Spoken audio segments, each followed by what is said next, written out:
Welcome to the Westport Library. Today's program will begin momentarily. Supported by Verso Studios, created locally and shared with the world.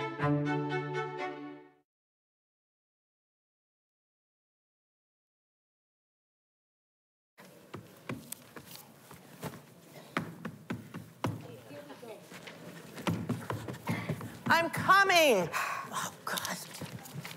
Oh, good, coming. Janice. Jesus. Janice, what? I need a drink fast. What's the matter? What, are you all right? Oh, just let me. What? Oh, let me just have that. Oh, what time is it? Late, maybe 3 o'clock. 3 o'clock? Listen, do you have a spare pillow? Because I might need to sleep on your couch tonight. Okay, certainly, if you need to. Ma, you're drinking awfully fast. Do you mind using less expensive stuff? No. Just 2 or 3 more of these, and I'll be fine. All right, what's going on, Janice? What's going on? Well, I have a bone to pick with you, Wilma. Is that guy that you set me up with tonight? Eddie Gibson, that great catch, that ball of fire, that Mr. Wonderful? Yes. Oh, it was your big date tonight. How did it go? He's dead. Oh, dear, you didn't like him? No, he's dead. Kaput. Finito, a non-participant in the life experience. He's dead? Which really shouldn't surprise you, since the old coot was probably pushing 90. He wasn't that old. I would say on the far side of 70. How could you stick me with that decrepit old dinosaur? I am a vital woman in the prime of my life. I could go to any bar in this town and have my pick of guys half his age. Guys who, at this moment, are still very much alive. I am sorry, Janice. I just thought, well, you being a nice single lady, and then Mr. Gibson, well, being a mature widower of means, it seemed like a good match. A good match? The fact that you could even consider hooking me up with old Methuselah up there. You know, sometimes I wonder if you really know who I am. You mean he's upstairs? In your room right now? Well, that's why I want to stay down here. I'm not spending the night with a corpse, thank you, regardless of how desperate you seem to think I am. What happened to him? Well, I don't know. I'm not a doctor. I mean, 1 minute he was conscious, and then the next, Bluey. I have no luck with men. Maybe he's asleep. I mean, he tends to nap a lot at the office. No, he's dead, Wilma. I've seen enough dead bodies in my life to know when somebody's kicked a bucket. You have? You know, all I can think is that his heart must have exploded because there was no advance warning. I mean, we were in bed, things were progressing very nicely, and he seemed to be enjoying himself. Wait a minute. You were in bed? You mean you were... It's the middle of the night, Wilma. What do you think we were doing, playing Parcheesi? Oh, but I thought you didn't like him. Well, he's hardly my dream man, but once I got past the liver spots and the colostomy bag, I found him quite agreeable. Still, the next time you try to fix me up, I would appreciate it if you'd pick somebody who's likely to last the night. Dear me, have you called the police? Oh, not yet. Because I know that they're gonna ask a lot of questions. Watch, they're going to say that I was involved somehow. Well, you were involved, Janice. I mean, if you were doing something with him at the time, that's just a coincidence. You know, I've had plenty of men in my day, and this is the first one that has ever died under me. under you. You mean you were on top of him? Yes, Wilma, I was on top. We have the vote now, you know.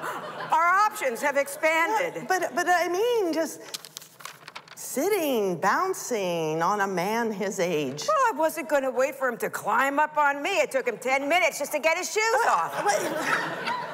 It just strikes me as rather bold for a first date. I mean, I've been married to Vernon for some 26 years now, and I've never... Well, maybe you should. I mean, a little empowerment once in a while would do you a world of good. It's a new century, Wilma. You don't have to just lie there with your eyes closed and recite the multiplication tables to yourself anymore. You know, get a pair of spurs and ride that bad boy. Gracious. Oh, we shouldn't be talking about such naughty things. Not with poor Mr. Gibson up there. Yeah, it's a fucking shame. Oh, well. Oh. Well, you said it happened suddenly. That's a blessing. Yeah. You know, I took that pillow off his face, and his eyes were all blue, and his tongue, it was like bulging, and his tongue was swollen. It just really took the air out of my balloon, let me tell you. There was a pillow over his face. Yes, I was holding it there. That's why I didn't know he was dead until well after the fact. All right, you were holding a pillow over Mr. Gibson's face. Yes, it's a little bedroom trick I picked up. You see, when you cut off the air supply during sex, it intensifies the orgasm 10 times over. You and Vernon should try it. It's spectacular when it works. But Janice, for heaven's sakes, I mean, you must have suffocated him. Oh, no, I don't think so. No. I've done the pillow routine lots of times, and I never lost anybody before. Oh, wait, no. One guy. He went into a semi-coma, but he had asthma, I found out later. And now I always ask beforehand. But you didn't notice anything? Didn't you see Mr. Gibson struggling or waving his arms around? He couldn't wave his arms. They were tied to the bedpost. His arms were tied to the bedposts. And his legs. Spread eagle is the technical term. Oh, you tied up Mr. Gibson? You know, there is an unpleasant moral tone creeping into your voice. Yes, I tied up Mr. Gibson. Do you have a problem with that? Oh my God, that poor old man. No, oh, he loved it. Are you kidding? We were having a blast until he croaked. Oh, well, I should say, Janice, if I'd known that you favor such strange, unsavory practices. What do you mean? Strange. These are common sexual techniques familiar to any modern American woman. Don't you watch Netflix? Oh, all right. Maybe I've led a sheltered life, but no, I can't believe that smothering someone while you bounce on his privates is a popular form of sex play, even in New York. All right. The pillow thing is a little more exotic. That's just something I picked up on my own back when I was a hooker. You were a hooker? Well, an escort. I had my own phone number. And it was just a youthful phase I was going through when I was supporting my drug habit. You had a drug habit? A small one. Not heroin or anything, just a little coke here, a little crack there. And I kicked it, no sweat, when I was in prison. You were in prison? No, I don't like talking about that. It was a bullshit charge. I was practically innocent. Anyway, my cellmate, a very lovely woman, helped me get clean. And since she was a rather assertive lesbian, I wound up repaying her in dribs and drabs. But I learned a lot about myself in the process, and I have no regrets. Huh. I had no idea you had such a colorful past. Well, you see, that's my point. If you had taken the time to really get to know me, then you would know what kind of man to set me up with. It's a very tricky business bringing people together. Well, if I'd known that you were into kinky, perverted things like that, I wouldn't have tried to set you up at all. Oh, we obviously travel in widely different circles. Everybody's into things like that, Wilma. Everybody but you. Do you think your precious Mr. Gibson was some kind of altar boy? He's the one who wanted to get tied up. He's the one who brought out the maraschino cherries.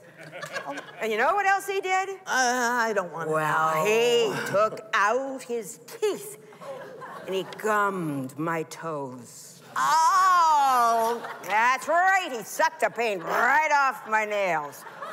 So, don't you be so cocksure about what's normal and what isn't. And I will tell you what is not normal.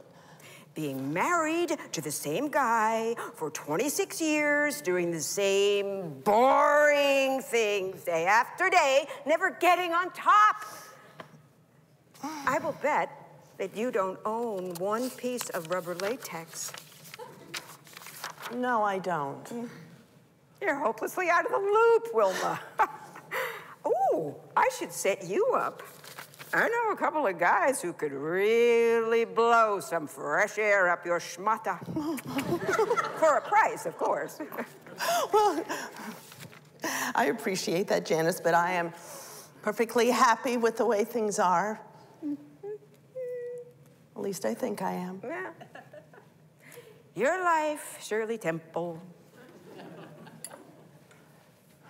Well, I think it's time we called the police about Mr. Gibson, don't you think? Yeah.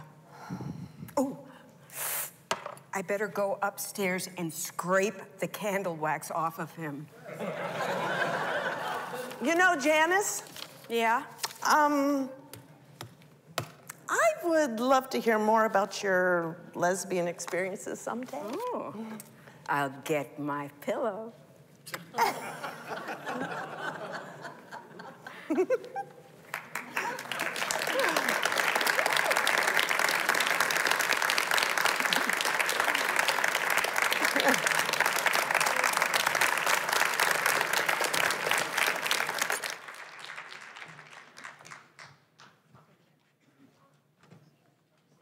Welcome, everyone, and thank you to the Westport Library on behalf of the Westport Arts Advisory Committee today. I'm Shobana Mani, and I'm one of the co-chairs of the committee. Now, how are we all feeling after watching Pillow?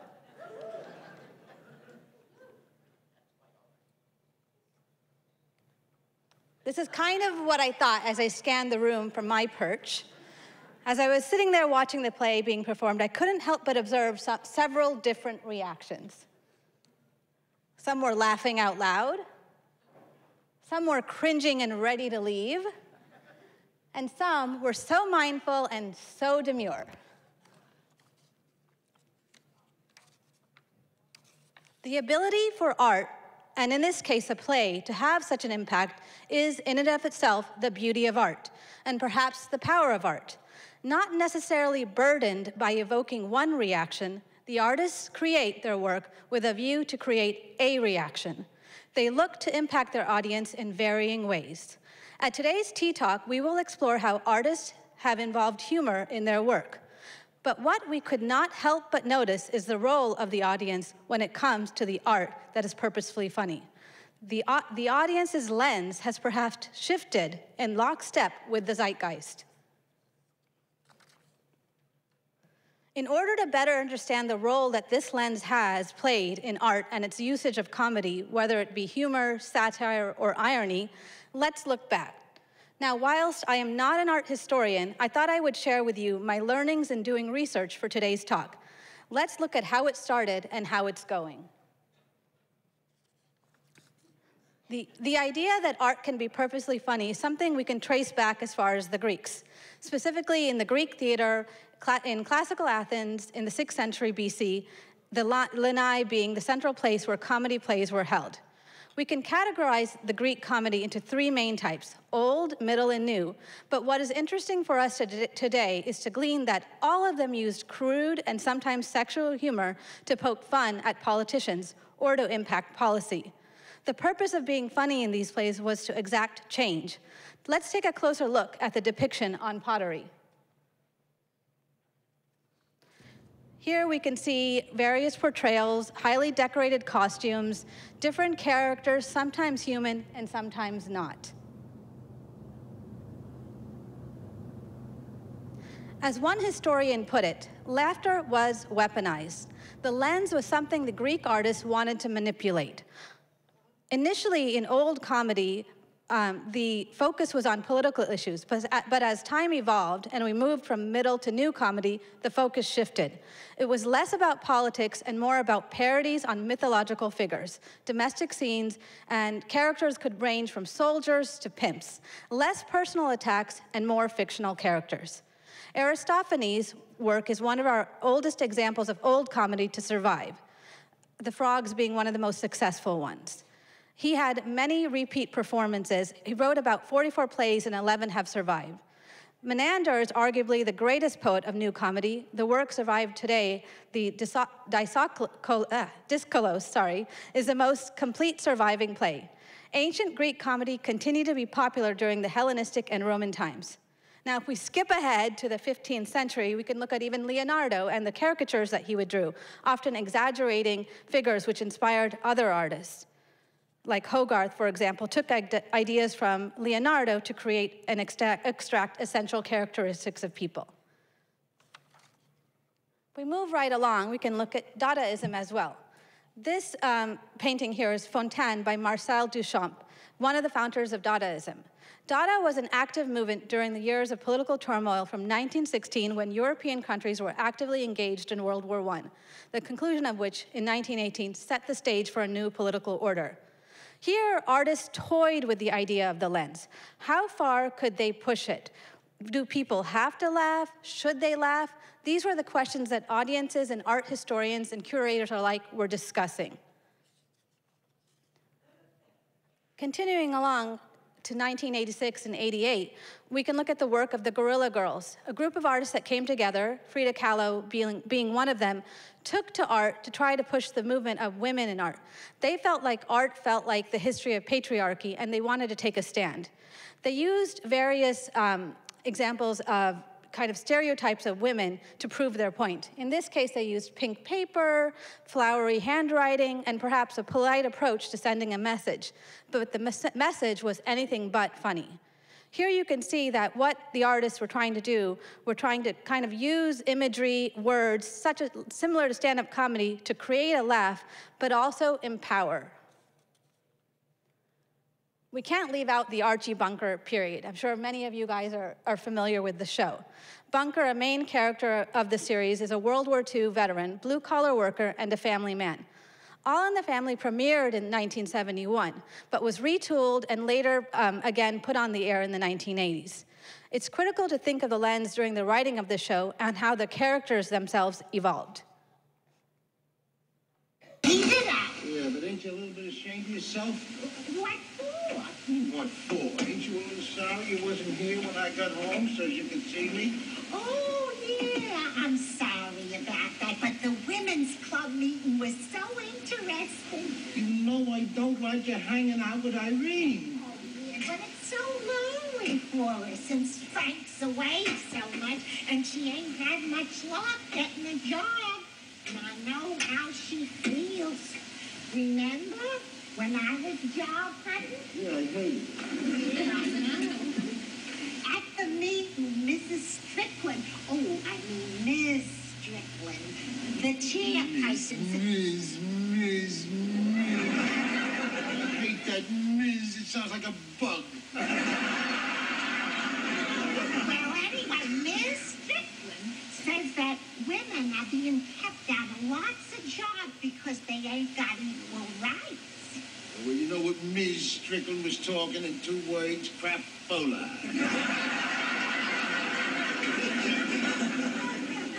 Oh, we talked about a lot of other things at this sides equal rights. Did you talk about running a house? No. Look, they gave these out at the meeting. Are you being fulfilled? Am I going to get my dinner? Well, let me read you some of this. To the world, you're a woman. To your husband, you're a housewife. To your child, you're a mother. But ask yourself, who am I to me? Why should you ask yourself who you are to you when you can ask me who you are to me? Who am I? The dingbat. What is the matter with the way you're running your life here anyway, huh? It's the world's oldest profession, running a house.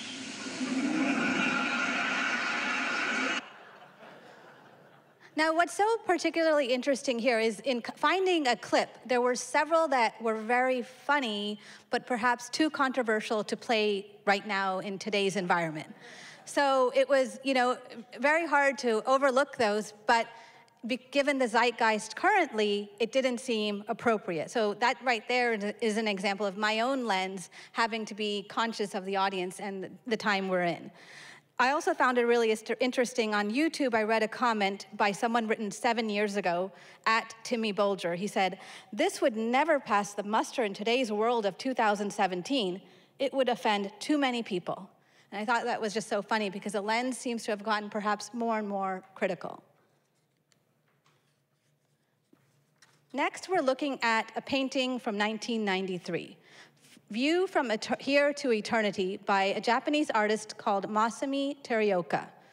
It's really interesting to look here because you have here on the side a Japanese man with an Edo period looking face, a woman here with perhaps a European background, in what one could say is a kind of scantily clad swimsuit. And his gaze is obviously towards her. The artist here was trying to kind of say a message about what was happening at the times that involved cultural issues, as well as his own views of the clash between the different cultures. He later went on to do a work that depicted when McDonald's first arrived in Japan, his views. So he used comedy to kind of take a view on what he was seeing in the culture. And of course, we could not end this walk down history without going to Larry David. Oh my God. Excuse me, I'm so sorry. I got 7 minutes to catch the plane. Listen, it sounds like a lie, but it's not. I'm not a cutter by nature. My girlfriend got in a skiing accident. She's my ex-wife's sister. We don't have to get into that, but nevertheless, thank you so much. I really appreciate it. Next. Are you together? No. No. Why would you think we were together? No reason. No reason at all? I just assumed you were a couple. You assumed we were a couple. Nice to meet you. Nice to meet you, too. Yeah, see, look, we just met. Honest mistake. But why did you make the mistake? That's what I'm wondering. Any two people standing together could be a couple. Two men, two women. If I saw a man wearing a yarmulke standing next to a woman wearing a kerchief and carrying a mahjong set, I would think they were a couple. It's just a natural assumption. Anyway, I'd love to continue our discussion. It's been very interesting. I have to catch a flight to Denver. Hey, there's a lot of black people in Denver. Yeah, tell them we said hi. Hello, sir. Boarding pass. You've been randomly selected for a security search, sir. What? Secure? What are you talking about? Can someone get my spot? Oh, Thank you. please, are you kidding me? They couldn't be a couple. Oh, it's crazy. It's just crazy. Yeah. That, sir. Oh, I just need you it has nothing to do with that? No. Come on, I'm gonna miss my flight to Denver. Just take a second. Enjoy that search. Enjoy it. Yeah. Now, Larry David's show, Curb Your Enthusiasm, debuted in 2000, and fans relished the excruciating scenes where Larry's unique combination of privilege and neuroses unleashed politically incorrect chaos. There was, again, so many clips that I could have used, but again, had to be conscious of the times. I think what's so interesting here is to see that he actually was given license to do this. No one could escape. No one was safe. Women, kids, people of color, members of the LGBTQ community, service workers, characters with disabilities, adherents of every major religion and political orthodoxy have all been targets of his tirades. And yet, you know, many people watched the show, and it remained on TV. So I wonder if we've gotten to a point where we aren't allowing this debate to continue. Are we impacting how artists use comedy given the modern times we live in? Comedy has always had a place in the arts, but what has evolved over time has been the lens by which the audience views the art. This lens, however, seems to be playing a critical role in how artists are thinking about their work in recent times. Our talk today is to hone in on this idea of the audience lens and its role when artists purposefully utilize comedy in their work. We have an illustrious panel moderated by my co-chair, Nancy Diamond, and without further ado, please welcome Nancy and the panel onto the stage to kick off the discussion.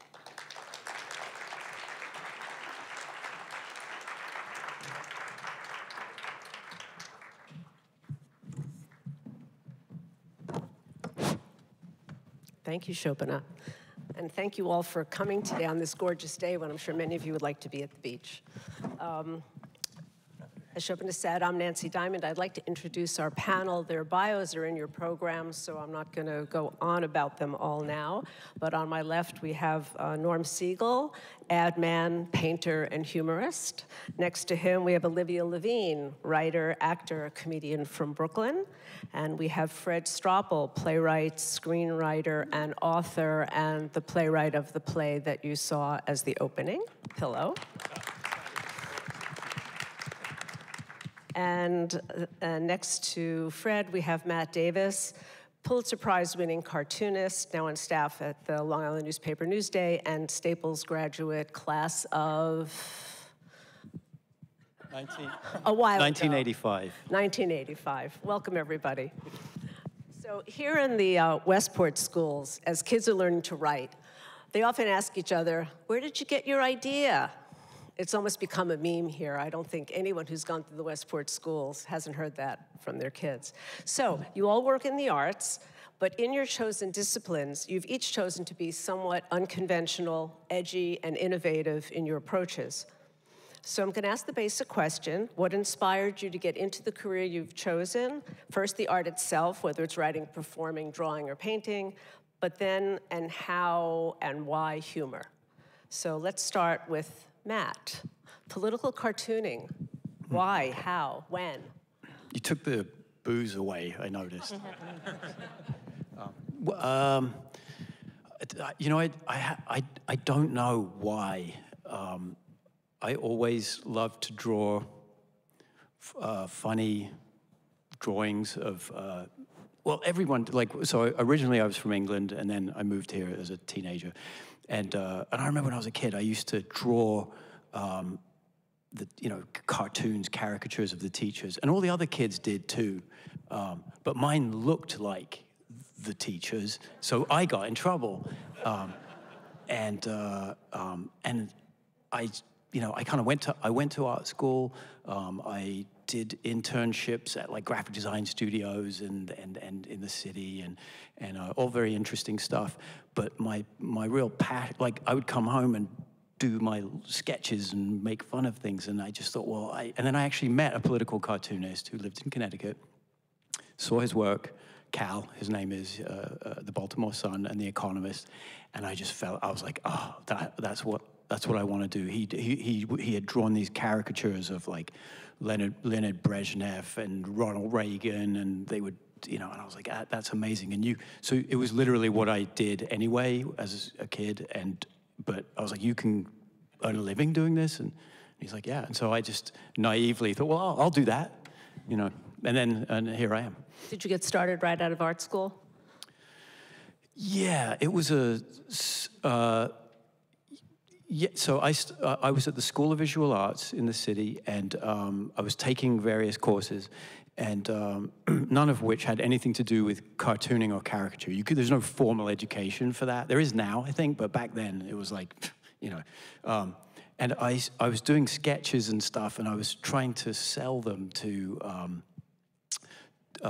like local, like the Village Voice was one that I took an interest in, and gave them these sketches, and I get a call back. So I'm still a student, and it's the art director, Florian, and he says, yeah, these are really good. You know, can you do a caricature of John Lennon as like a bust on a thing? I was like, yeah, I can do that. So I did it, and I got paid like $300, you know, and this was, I was like rich, you know, and that was the beginning, and I realized that I could do that. Like, I had the facility. So I quit school and thought, right, that's it, I'm gonna, and then I embarked on a very long journey to become, you know, a real professional. Okay. A real professional. Great story, thanks. Olivia, which came first for you? Acting, stand-up, comedy, screenwriting?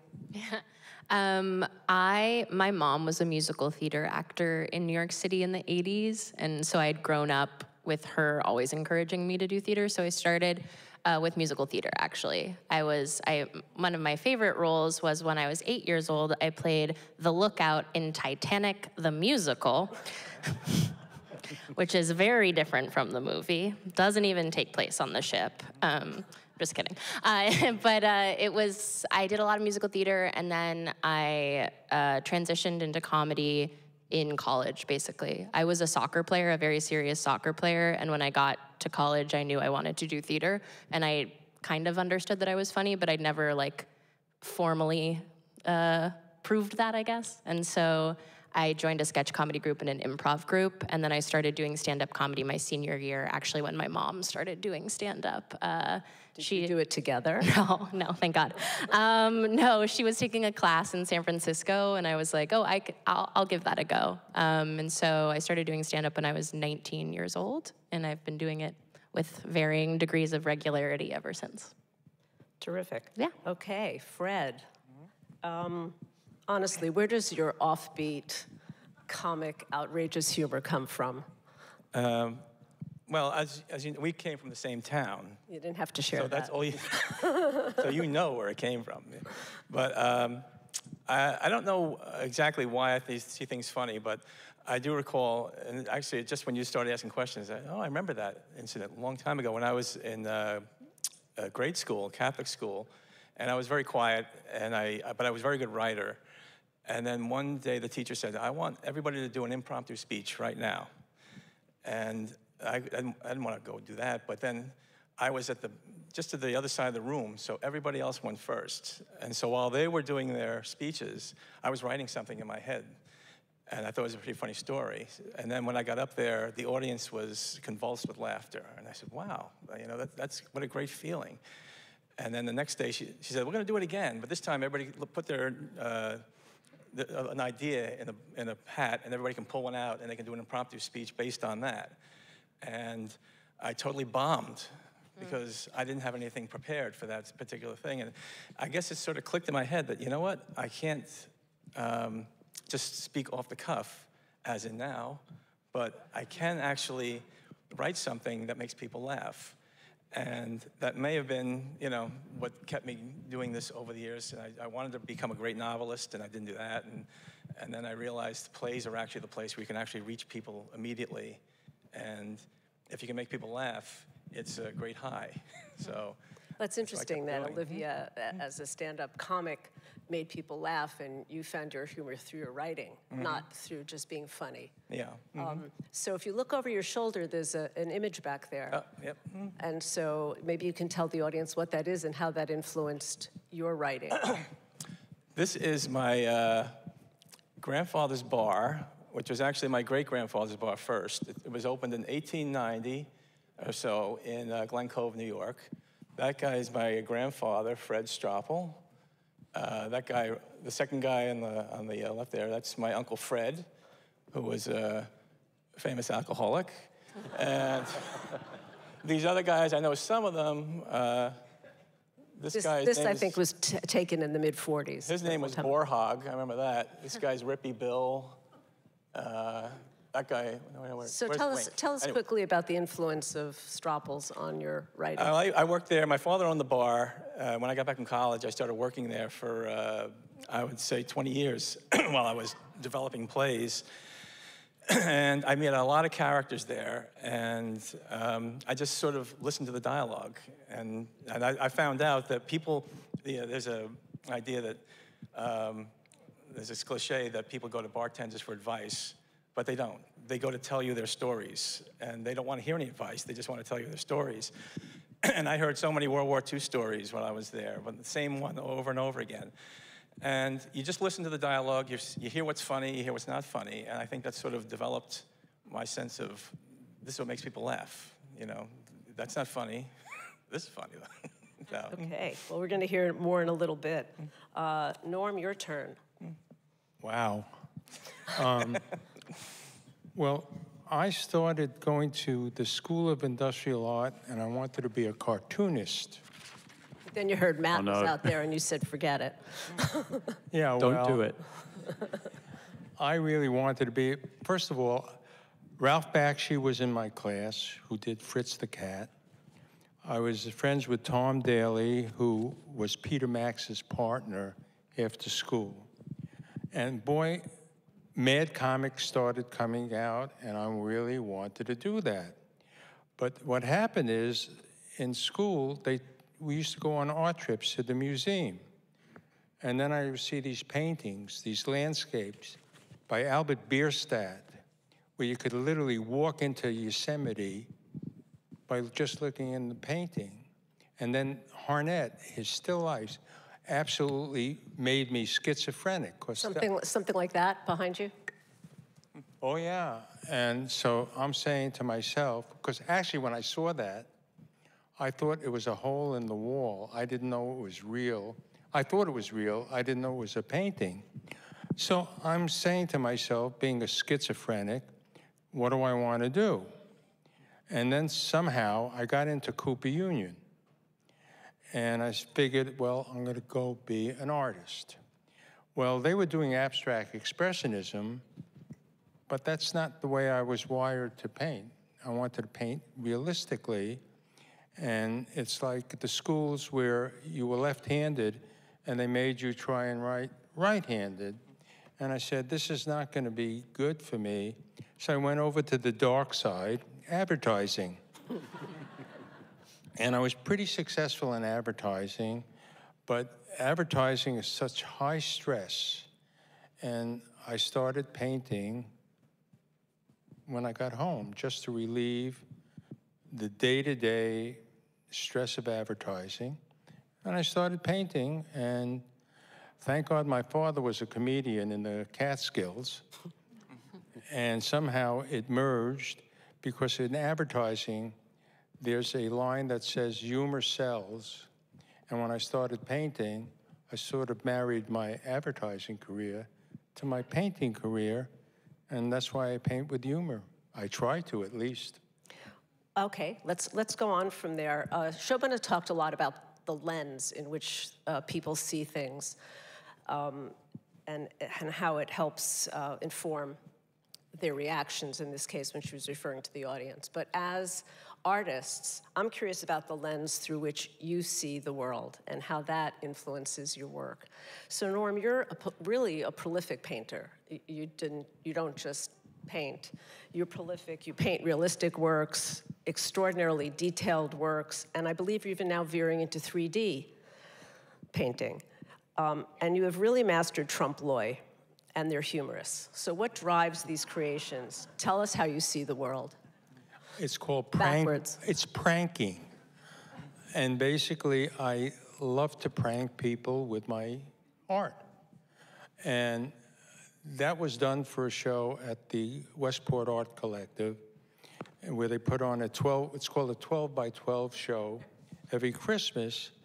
And I decided, instead of painting something on the canvas, I paint the back of the painting on the canvas. And I showed it to somebody who bought the painting right away before it even got to the show. But they let me hang it in the show, and it was put up on the wall, and naturally it has the red dot that it was sold. And people would go up to the painting, why is it turned to the back? And they'd say, it's red. And people are photographing it, and they could not understand, why is the painting turned around? What's on the other side?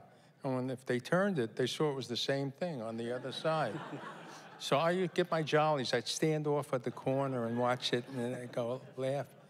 So I have to be honest, when Norm first sent slides of what he wanted to use, I was rushing through them, and I saw this, and I said, why is he sending me the back of the painting? I just don't get it. But just to make clear, go back for a sec, Mix, just to make clear, that really is just a painting. There's no dimensionality to that. It's flat. And it's mind-boggling to think that someone can do that. Okay, let's go to the next one.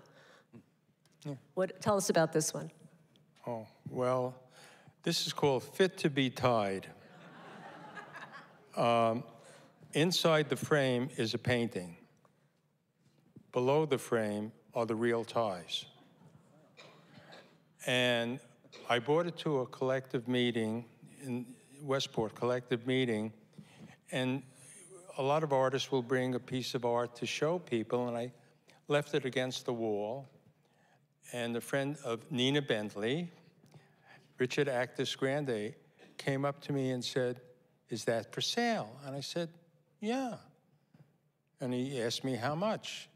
And I had no clue that I was about to sell it. And I came up with some stupid high price. And he said, let me think about it.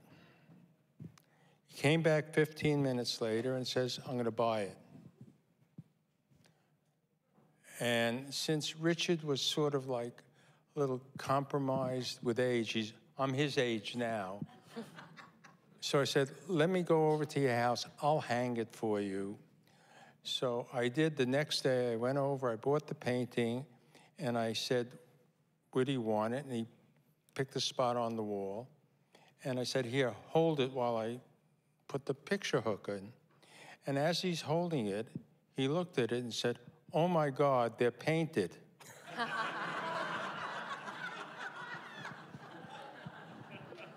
Normally, I would laugh my ass off because I really like Richard a lot. In fact, we became very, very close friends. And I said, you thought those were real ties? You bought somebody who put ties on a canvas and you paid all that money? But he felt better that it was painted, so he didn't feel he was taken. That's a great story. Fred, you're a playwright, a screenwriter, and you've written comedy for TV, web series, and even children's television. I've heard you describe your comedy as screwball. As I said earlier, I think of it as just outrageous and pushing the envelope. Let's take a look at a clip from one of Fred's webisodes, part of a clip.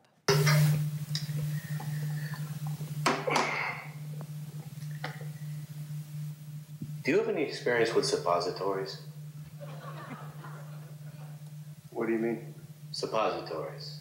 My doctor gave me this prescription for suppositories. Uh-huh. You stick them up your ass. I know what you do with them. As an alternative to oral medication. Yeah. Because the area requiring treatment is far removed. Peter, I understand, really. Yeah, I'm supposed to put them in twice a day, which is a real drag, you know, especially if you miss a turn, you got to double up. But, you know, I figure if it's going to help my condition, you know. What is your condition? Well, that's personal. I will say it has to do with my colon. Uh-huh. So? Well, the problem is I have this tendonitis in my right wrist, which is hampering my ability to applicate. I don't really have the flexibility to get back there. Why don't you use your left hand? Well, I'm not left-handed. It's not a natural motion for me. I can miss. It's a conundrum. A dilemma. I'm up Schitt's Creek.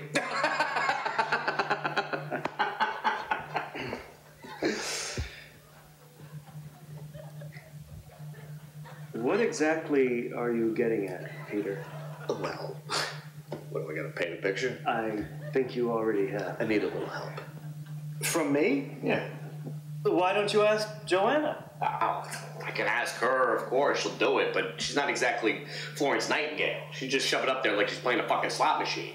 Anyway, she's not here at the moment. You are. Well, I guess I should feel flattered that you would turn to me, Peter, but this is not something I feel medically qualified to tackle.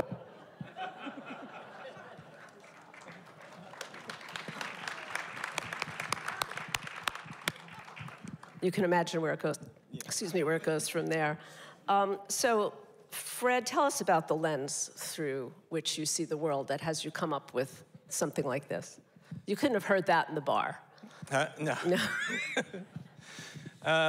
Yeah, actually, that comes from a series that we did for YouTube that we did ourselves. It didn't really go anywhere, but it's on YouTube now. But it is it's nice to hear it in front of an audience because I've never heard anybody actually laugh at it. I just said, I think this is funny. I don't know. But I do think, over the years, since I was young, I've always watched old comedies and sort of studied the history of comedy coming along. And some of the things that sort of pushed the envelope way in the old days are that's true, it's probably stuff you can't do anymore. I used to love watching W.C. Fields and the Marx Brothers, and if you look at what they do now, I say, well, nobody can do that nowadays because they're basically offending everybody. W.C. Fields was a drunk, but he's okay. Now it's like, oh, you can't show people drinking because that's not funny anymore. And it just occurred to me that some of that stuff, to me, I feel, is a release for people to be able to laugh at something that you're not supposed to, that are really on the edge. And it's like, you're really not supposed to talk about it, but if you show it, much as Larry David does, he addresses something that nobody's supposed to talk about, but said, yeah, but this is really sort of the way things are happening. And it is kind of funny because it is the human condition. This is what human nature is like. And so I enjoy when I start writing, there's like this show, Pillow, which we did at the start. That was part of at the Westport, the Theater Artists Workshop at Westport. There was an exercise we did every week where somebody would say a word, and they say, please come back and write a play about this. And pillow was the word. So I came back a week later where that was the play. So I wasn't really thinking about writing this play. It was just somebody gave me the idea. I said, okay, I'll write it then. So I guess but your mind goes. Well, that's what I mean. If someone gave me it was pillow, not premeditated. It just came out. Because if someone gave me the word pillow, I would think about sleep. Yeah. That's what. Yeah. But your lens is go the other way. Yes. Obviously different. Yes. And you really can't tell why they came out that way. It's just sort of, this is the way my mind went. I said, I think that's funny. And then once you start writing it and you come up with different ideas, and I think that's funny too. Yeah. So. Great. Thank you, Matt. What triggers your brain to come up with these cartoons? And I really have a bunch of questions. I'm just going to throw them out, and you don't have to, Please. Okay. Yeah. So, I mean, are the concepts fed to you? Do you come up with them yourself? Is there internal competition on a given day between cartoonists, or in your own head? And what's your deadline? How much time do you have to draw one of these for the paper? Okay. That's a lot of questions. Okay, so. But here's one we can start with. So the first, so I wish somebody fed me the ideas. That would be great. It would save a lot of time. So I am on staff at Newsday. I do one cartoon a day, 6 days a week, for print and for the web. And my deadline is 6 o'clock.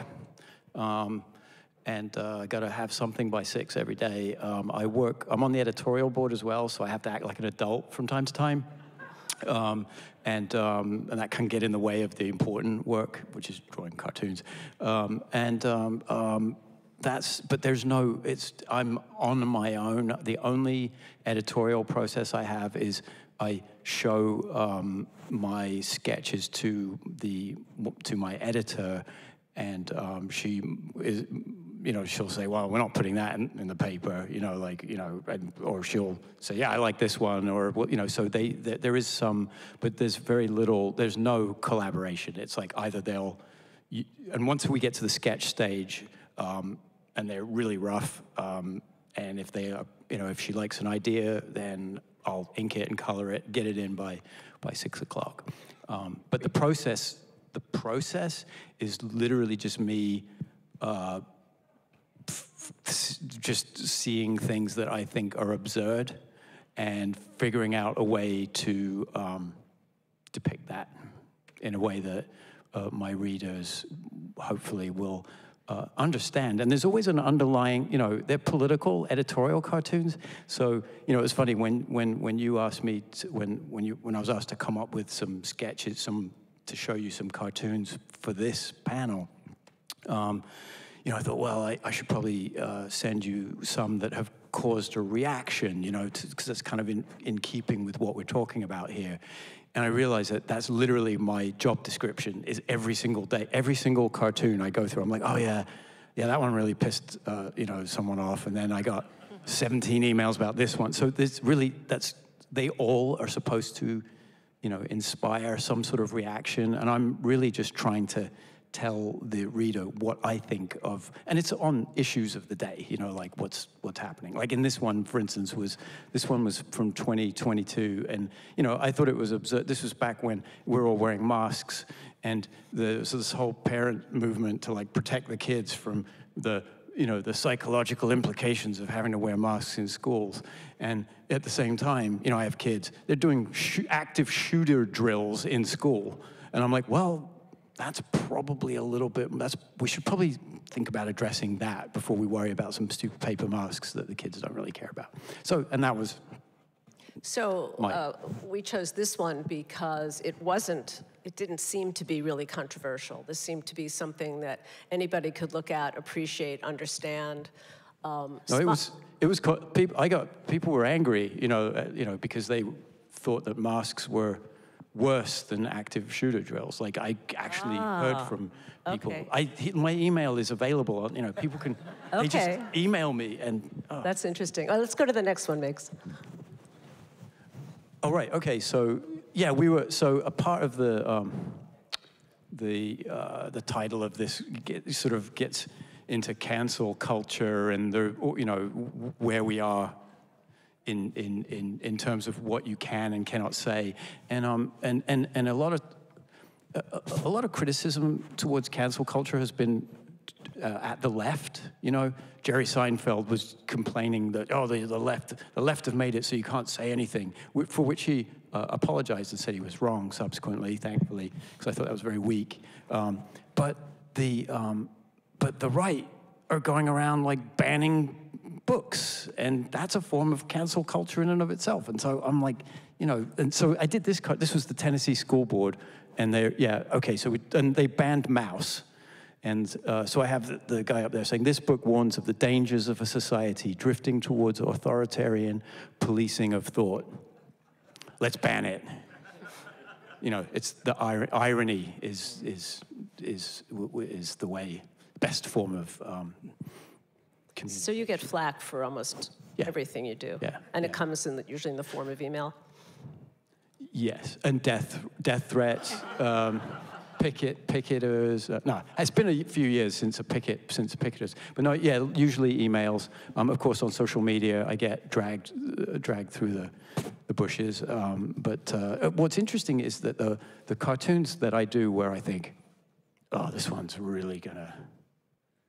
Like I'm gonna wear a crash helmet tomorrow when I come in. They're gonna be crickets, and then I'll do a cartoon that I think is pretty innocuous. Roof caves in. Everybody wants me fired, and you know. Interesting. People are very unpredictable. Okay, thank you, Olivia. You wrote a one-woman show called Unstuck that you performed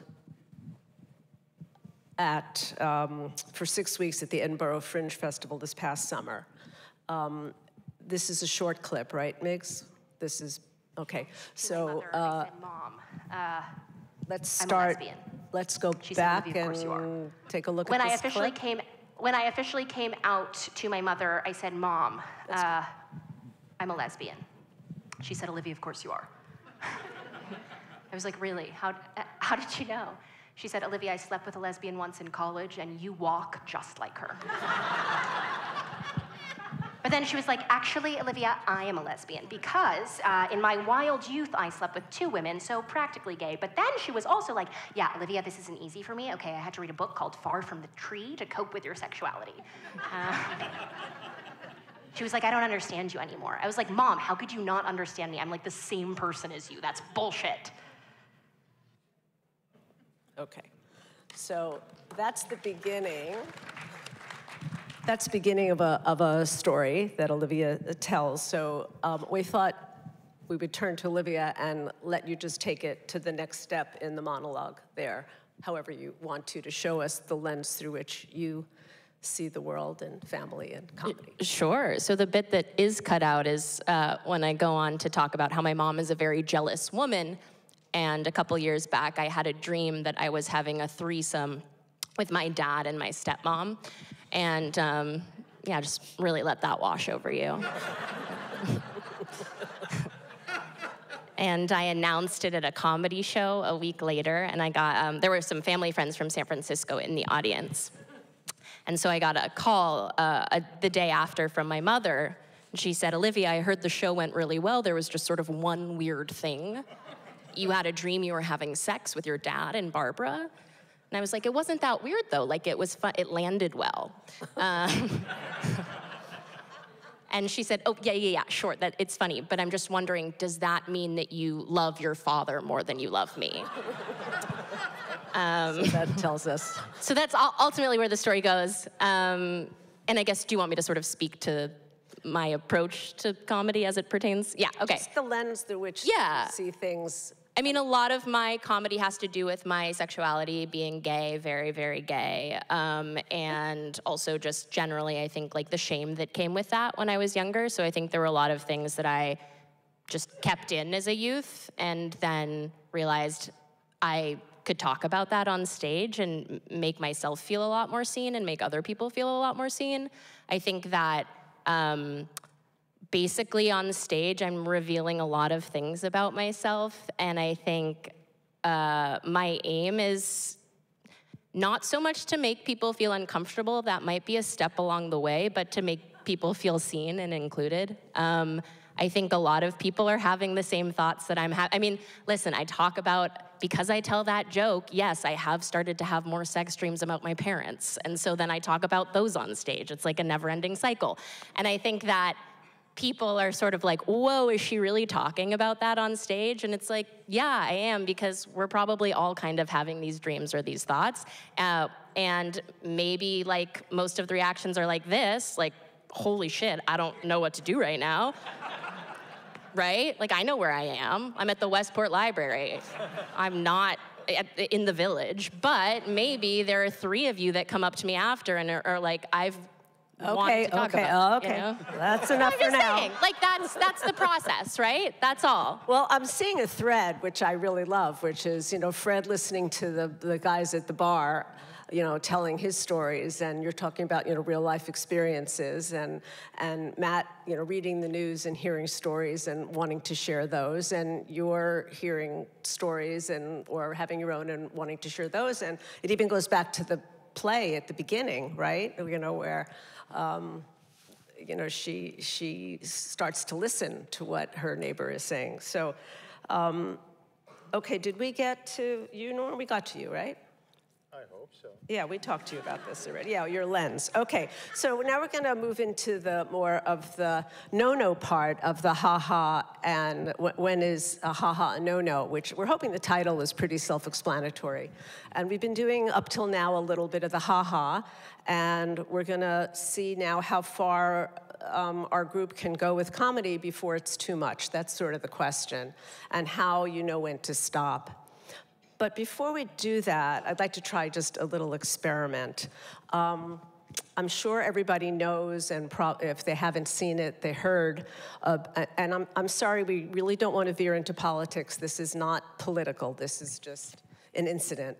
I'm sure you all heard of Tony Hinchcliffe's joke at the Trump rally, where he talked about an island of garbage in the middle of the ocean. Was everybody familiar with that, more or less? Give me a nod. I think we would all agree. Is that a ha-ha or a no-no? No. Oh, okay. One ha-ha and the remainder no-nos. Let's look at this clip, and I'd love your reaction to this clip.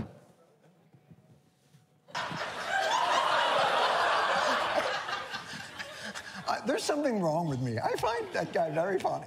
So, I'm sorry. I don't know what to tell you.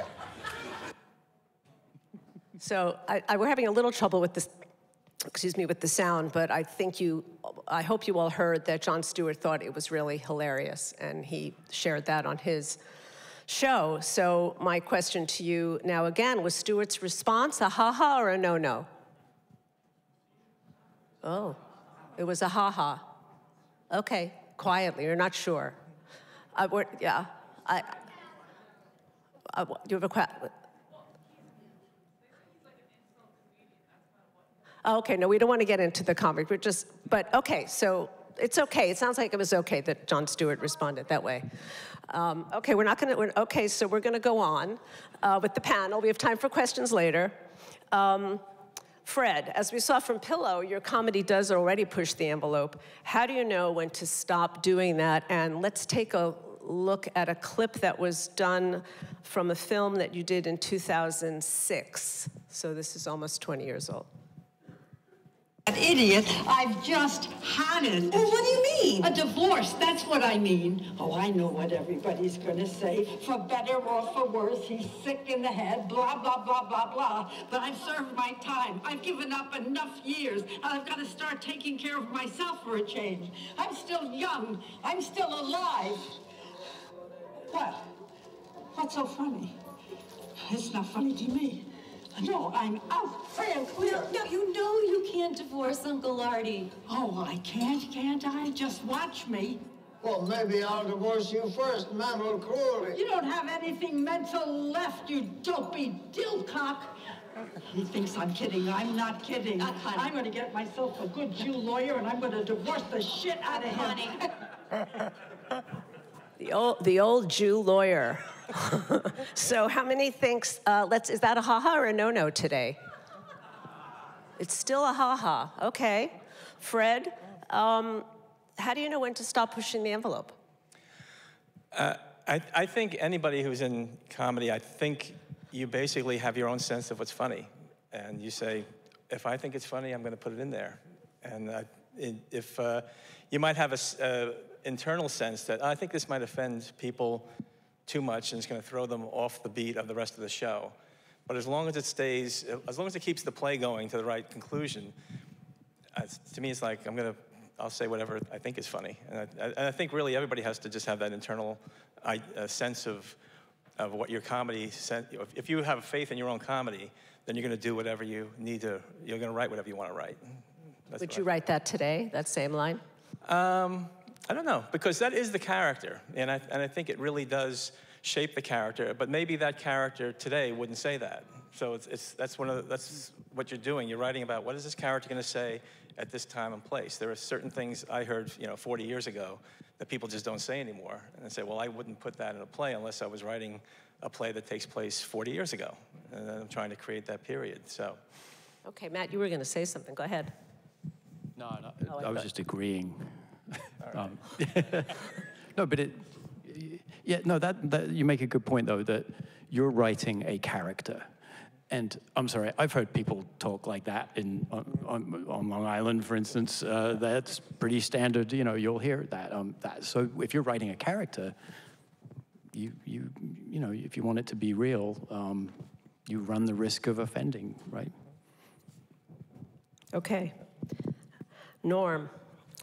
Your turn. There's such a wonderful use of satire in your work. Let's look at a couple of your pieces and tell us about them, please.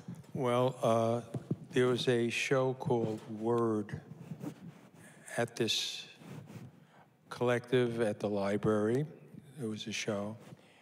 And actually, I was thinking of doing a New Yorker cover when the idea hit me, and they were talking about immigration, nobody's allowed in, Muslims, everybody that was not Norwegian was not allowed into this country. And I just felt that the flame had gone out in Liberty's torch.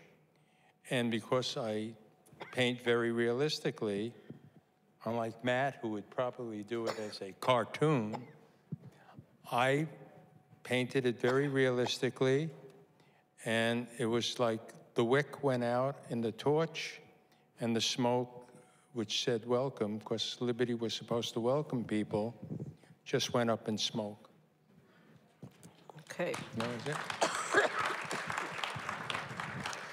Let's go to the next one slide, please, Miggs. Oh. So this is by who? Norm, who's the artist? Well, no, this is a really well-known painting at MoMA. And on one of the high school trips, I saw this painting and I was literally transfixed. I was born before World War II, even though I don't look it. And I saw Mussolini. I recognized that it was Mussolini's Green Head. And the name of the painting is called The Eternal City, and it's by Peter Bloom. And it was painted in 1937 at the rise of fascism in Europe. And you then? And then after January 6th, like many composers like Rachmaninoff who would do Rhapsody on the theme of Paganini, and Mozartiana by Tchaikovsky, I did variations on the theme of The Eternal City by Peter Bloom. And the interesting thing is, I did not change the face of Mussolini to make it Donald Trump. All I did was add the color. So it's the same face as Mussolini, and I put the hair helmet on. And the original painting had peeling paint, but it was restored since then. And what I did do was have the makeup peel off to reveal the green paint of Mussolini underneath. And all the symbolism that Peter Bloom had painted, I did with COVID, Black Lives Matter, the immigration people sneaking into the country, the police, and actually it all started with January 6th. And wow. I painted that over a year to do the painting, and it was the same size as the original painting. I submitted it to MoMA. How large? Oh, it's 30 by 40. And I submitted it to MoMA, haven't heard back yet. Is that an oil or acrylic? It's done in oil. Wow. It's really, so when I said before that Norm is prolific and has a wide range of ability, you can see a little bit of that here. Thank you. Matt, it's hard to leave politics out of a conversation with you about your cartoons.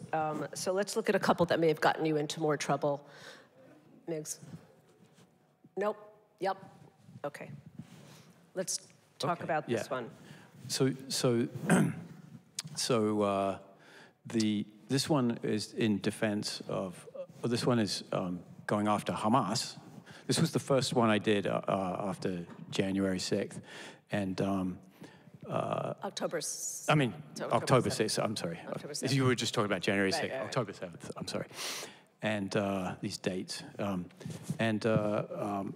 This one didn't really cause any stir, you know, like but over the months, the ensuing months, if I did a cartoon that was going after the Palestinian side, or going after Israel or Netanyahu, it just increasingly became less like the usual reaction, and because you now have the stuff happening on campuses, just became very, to the point where, you know, my editor was like, you know, the subtlety of the cartoon will be lost on,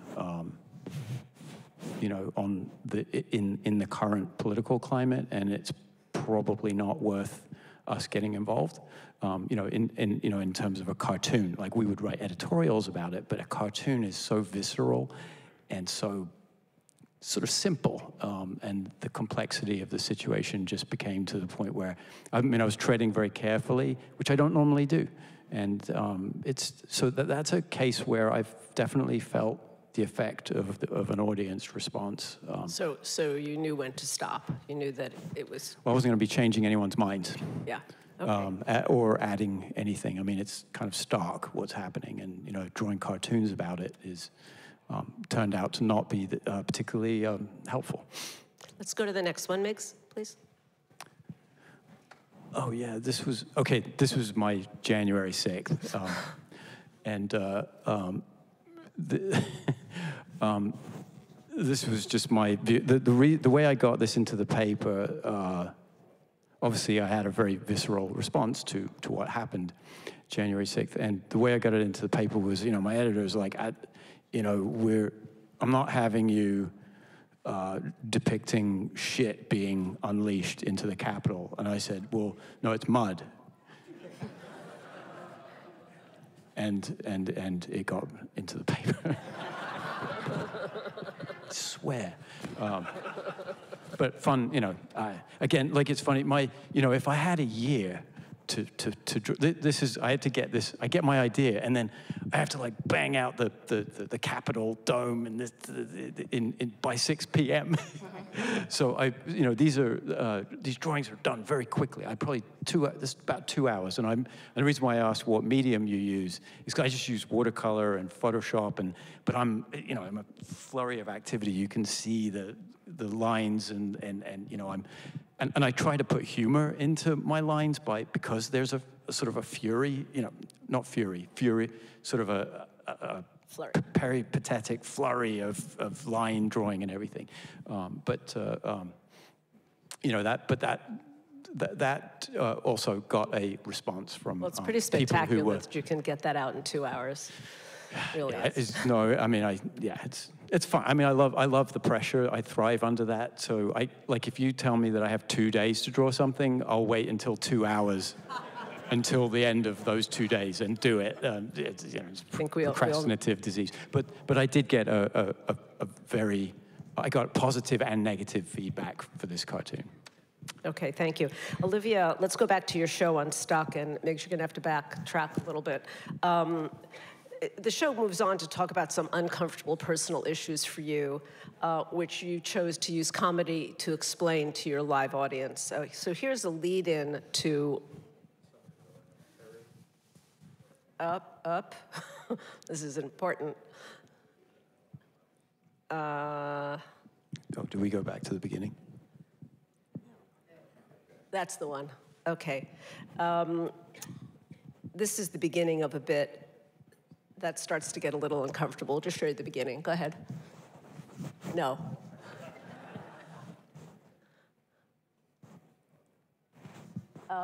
Carrie, do we have backup or no? You may have to do this live, Olivia. Oh, God. Okay, let's take it from this part. Take it from your, I know the bit, I could say it, but. How far do you want me to go? I want you to end with, I want you to stop with, let's talk about mine. Okay. Oh, God, I haven't done my show in a while. It's only a minute. It could be ad-libbed, yeah. So, it could be ad-libbed. I say let's start from the beginning. My mother's vagina. I shot out of there looking like an ad for kids' Klonopin. The doctors took one look at my face and started giving my mom extensive child psychologist referrals. And I guess while we're on the topic of vaginas, let's talk about mine. Okay, so that's the beginning of the bit. We chose to cut it there and let... Why? And so tell us briefly, in your own words, sure, what comes next, and what was your audience prepared to hear, and how did they respond, and was it too much or not? Yeah, so what I go on to explain next was that as a child, I used to masturbate in public.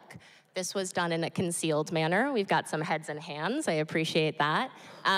This was all used to set the context for me talking about my obsessive compulsive disorder, which was basically exacerbated by like the realization this isn't something necessarily a child should be doing publicly. So and you were how old when you realized that? I was like 11 years old. And that sort of talks about how basically that led to like the biggest mental health spiral of my youth. Okay, well that's good. So Olivia, would be happy for you to watch her show. Yeah. And I did. If you did. I listened, as a producer, I listened carefully for how the audience is reacting, and the audience was very uncomfortable. It was obvious that the audience was uncomfortable, and Olivia was very comfortable telling her story because she had decided she was going to, right? Yeah. So it's something to think about as we think again about how far can you go. Do you think you went too far in your show? You ran it for 6 weeks in Edinburgh, and you're slated to present it again in San Francisco. Yeah. I mean, it's very interesting. Like, my one-word answer would be no. I think that depending on the audience that day, people could be, when I go on to explain where I did it, you know, people would either be laughing and falling out of their seats, or they'd be incredibly uncomfortable, and you sort of just adjust to that, and you decide to acknowledge, oh, you look really scared right now. And then that diffuses some of the tension, and they start cracking up, and they feel like, okay, wait, I'm in on this now. And one of the things is, you see the oranges, like, I hand out the oranges at the beginning of the show, so you're all complicit, and I have you start eating the oranges. And then I say, this is what this orange is. And so, like, you're complicit, but I've also made you very comfortable because we're having a back and forth before I get into this. So I think it's like, this is a dialogue, right? Being on stage is a dialogue, and I'm gonna respond to what I'm getting from you, and I'm going to adjust. But no, like, I think the general consensus when I do this show is like, I've never heard someone talk about that kind of thing on stage, and this is why I feel like really excited to have heard that, or I feel really seen, or whatever. Well, that's a great segue to our last question, because Olivia is from the newer generation of humorists, and the question is, where do we think comedy is going? And I'm just going to open it up to the panel. I'd love your thoughts. We have just 5 minutes. So who would like to respond? Where's it going? Where's comedy going? I don't know. I guess there's a, you kind of, you know, you're brushing on, you know, what you showed Archie Bunker at the beginning, and that's still funny. I think humor, culture is going to change constantly. Humor doesn't, and I want to talk about, you know, you were nodding earlier about when Jerry Seinfeld was talking about, nothing's funny, you can't say anything, you know, like the blah, blah. Yeah. And then he apologized and he said, no, you know what? I was wrong. He's like, cancel culture isn't a thing. It's just called culture, and it's constantly changing. And if you're truly a comedian, a satirist, whatever it is, painter, cartoonist, you're a viewer. You're just responding to what you see culturally, and when you say something that's true, people laugh either uncomfortably or they think it's funny or whatever. And but the point that he was making is, if you're not a good cultural viewer and translator, then that's on you. You're not funny, and if you can't find something funny because people are no longer laughing at your jokes or whatever it is, then you're just not funny anymore. So that culture will constantly change, but I think humor will never change. I mean, even the earlier, the Dionysius and the, like I heard people chuckling at the Greek, urn with the funny guy with the thing, like the humor is, I mean, we're the same people that we have been for thousands of years. We find things, little surprises are funny. It's just the culture that changes. And so I don't think humor itself is going to change. I just think, the things that we find acceptable will. But that doesn't mean that the humor has to change. You just have to adapt. And don't punch down. Punch up. And that's the rule, really. Go ahead. Yeah, I mean, I think I would generally agree with everything you're saying. Like, you can still talk about race, you can talk about drinking, you can talk about whatever if you have a specific, informed lens. And it can still be your perspective, it can be a unique perspective, but you need to understand what you're talking about. And I think for a long time, there were a lot of people going up on stage, using it as a chance to vent whatever their thoughts were. And sometimes those were funny, and sometimes ultimately they weren't. And maybe people were laughing at these jokes that now we deem sort of on PC, but maybe there were also people in the audience that were really uncomfortable with those jokes and they just weren't saying something about it, you know? So I think like, yeah, you have to take certain things into consideration, but there's also so much to work with. And like in response to Jerry Seinfeld's thing, Julia Louis-Dreyfus, who plays Elaine on Seinfeld, actually said, no, this is an incredible time for comedy because there are so many new voices that are being, you know, coming into the fold. And it's a great time for intellectual comedy. It's a great time for physical comedy. All of the Marx Brothers stuff, I think, still works. It's just like, what is the lens through which we're looking at this and how are we adjusting to the current climate? I think you can still talk about it all, though. Yeah. Yeah, going back to, like, when we're talking about old movies, if you watch some of those shows on TCM, there are a lot of comedies on there. Some of them are terrible, and you watch them and say, I don't know how people thought this was funny in 1930 or 1940, whatever, but there were also comedies by, you know, with Cary Grant and Katharine Hepburn, or anything by Frank Capra or Preston Sturges. They're just, they'll last forever because you can see how strong the bones are as far as the comedy is, it's just so universal. And I think that's what everybody is trying to go for. It's like, what is universal to everybody right now? What is gonna make them laugh? Or what is gonna offend them to the point where they have to laugh? You know, because sometimes it's a matter of bringing the audience to you. As you're saying, you have to first diffuse the audience and say, I want them on my side. And then you can take them wherever you can. And sometimes you take them too far and you'll find out because they'll tell you. And then you said, okay, I blew that one. But comedy is just going to keep going because the world is constantly funny. Before we get to, if anything you want to add, or you don't have to. Well, I was going to be very smart-ass and say humor is going to Costa Rica. But actually, when you think about it, there was humor during the Civil War, World War I, even during the Holocaust. Humor somehow is that little release valve for people when the pressure is on, and I think it's gonna go on. It ain't gonna stop. I know I'm not gonna stop. I'm sure Matt, you know, and the rest of the panel are not gonna stop. It almost feeds you and gives you more material to express what you want to do in a humorous way. Terrific. Okay, we're running a little late, but we'd like to open up for questions. Please go up to the microphone if you have a question, because the library wants to record. Capture your voice, thank you, so everybody can hear. Thank you, Carrie. And while Lee's making her way to the mic, I again want to thank the library for their incredible support of the Tea Talk program. We're so fortunate to be here in this space, and again, thank you to all of you for coming out on this beautiful day. Okay, Lee, go ahead. And if anybody else has a question, please get behind in line so we can move along. I'm really taking a chance with this, okay? But I wanted to share something. Norm, when you said there's humor, even with the Holocaust, I recoiled and I said, oh, no way. But I remember a cartoon, which I still have. I think it was from the Village Voice. And the cartoon men are behind the barbed wire. And one of the captors, one of the Jewish men, is saying to the soldier, the German soldier, you filthy swine, wait till the Pope hears about this. That's heavy. But I thought it was hysterical because it was so true.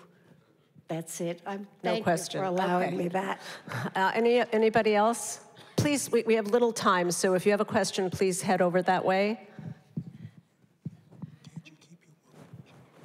Hi, my name's Melody James, and I was part of the oldest political theater that's still in existence, the San Francisco Mime Troupe, and it believed very much in using comedy. And I'd like you to talk a little bit about the idea you talked about punching down versus punching up. Oh, yeah, that's, that was George Carlin's whole thing. He's like, you punch punch up, always punch up, because that's always funny. When you punch down, that was the Puerto Rico joke, where you kind of chuckle, but you're like, I mean, Puerto Rico is a sort of has had trouble, like economically, and they've been destroyed. Their infrastructure is in a mess, and I was punching down, like, so you can kind of chuckle, at something and then go, oh, you know what, that was actually kind of mean. And so I think that's, I mean, as a political cartoonist, I have very large, it's one of the Pat Oliphant, who's one of the best political cartoonists ever to have lived. He always said, if it's big, hit it. That was his mantra, and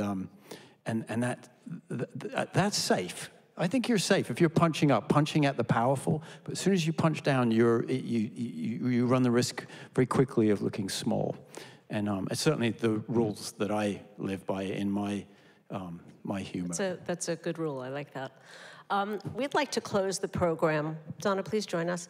As it says in your program, we are the Westport Arts Advisory Committee, and our role is to lift up the arts in all disciplines in the community and bring things to you. So we'd like to close our program on an up note.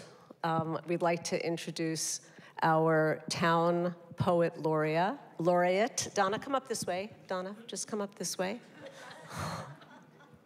Who's going to close with a poem for the day.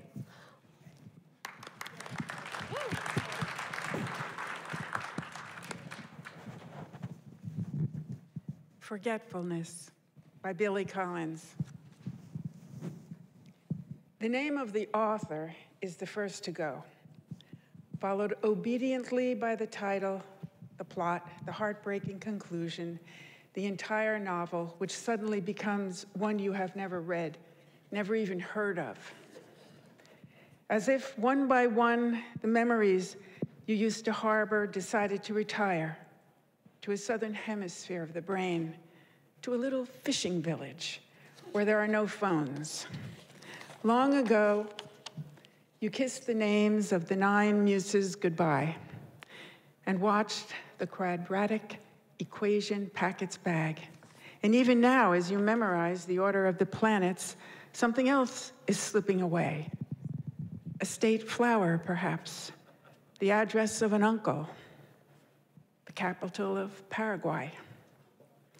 Whatever it is you are struggling to remember, it is not poised on the tip of your tongue or even lurking in some obscure corner of your spleen. It has floated away down a dark, mythological river whose name begins with an L, as far as you can recall, well on your way to oblivion, where you will join those who have even forgotten how to swim and how to ride a bike. No wonder you rise in the middle of the night to look up the date of a famous battle in a book on war. No wonder the moon in the window seems to have drifted out of a love poem that you used to know by heart. Donna Dish, thank you. Please join us for cookies, and our panelists will be around to ask questions and talk to privately if you'd like. Thank you again so much for joining us.